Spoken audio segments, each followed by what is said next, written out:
আল্লাহ পাক রব্বুল আলামিন বলতেছেন, যেই দিন আমি আল্লাহ তোমাকে পরিপূর্ণ আমলনামা বদলা তোমার হাতে দিয়ে দিব, ওই দিন সবচেয়ে বান্দা আমি আল্লাহ পাক রব্বুল আলামিনের মুলাকাত যদি তুমি পাইতে চাও, আমি আল্লাহ পাক রব্বুল আলামিনের দিদার যদি তুমি পাইতে চাও, তুমি আর জমিনে তোমার দুইটা কাজ করতে হবে।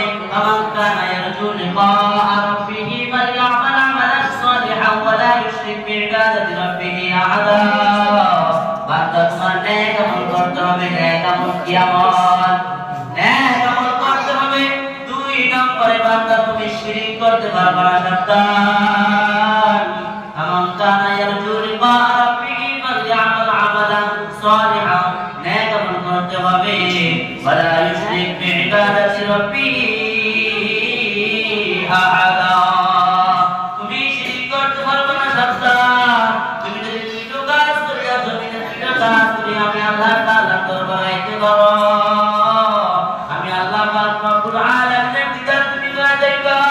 আর আমি আল্লাহ পাক রব্বুল আলামিনের দিদার পেয়ে গেলে বান্দা তোমার জন্য জান্নাতে যাওয়ার জন্য রাস্তা সহজ হয়ে যাবে।